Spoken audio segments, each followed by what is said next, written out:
আর কি যে বুঝছে, ভোর রাত থেকে মাইকে চিল্লাচ্ছে, গাজাল পড়ছে, বক্তব্য দিচ্ছে। তো আপনার একটা বিবেচনা থাকা দরকার, তোমার মাথা থেকে একটুকু কিছুই নাই, একটুকু আল্লাহ ঘেলু দেয়নি? কত মানুষ সেবাদত করছে, তুমি যে চিল্লাচ্ছ তার তোমার অসুবিধা হয় না মানুষের? তুমি এটা অনুভব করো না? আপনারা আশেপাশে দেখলে তাকে বলেন, আপনার ইতস্তবোধ হয় না কেন? আপনার বোধগম্য হয় না কেন?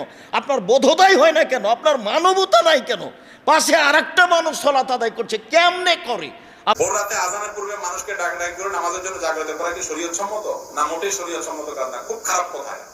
অনেক মসজিদ থেকে আপনারা এগুলো করেন, মাইক দিয়া, বিশেষ করে রমজান মাসে ওই 3টা থেকে নিয়ে আগে সুর। আরে ভাই, ওই সময় কেউ তাহাজ্জুদ করতে পারে, কেউ হয়তো রোজা রাখবে না, কোনো মহিলা মানুষ পিরিয়ডের কারণে রোজা রাখবে না, তারে আপনি ঘুম হারাম করে দিচ্ছেন, বাচ্চা উঠেছেন, এই সমস্ত দরকার কি? আজকাল অ্যালার্ম বের হয়েছে, সবাই যার যার মোবাইল অ্যালার্ম দিয়ে উঠতে পারে। দরকার হলে একটু হালকা ডাক দিয়ে দেন, 2 ঘন্টা 1 ঘন্টা ধরে মসজিদের মুয়াজ্জিনরাও তো আজকাল আর কষ্ট করা লাগে না, ওই যে ইউটিউব চালিয়ে দিয়ে মাইকে ধরে আর গাইতেছে গাইতেছে গাইতেছে। মানুষের ঘুমের কষ্ট হয়, ইবাদত বন্দেগী, মানে এটা জায়েজ নাই, এটা গুনাহের কথা।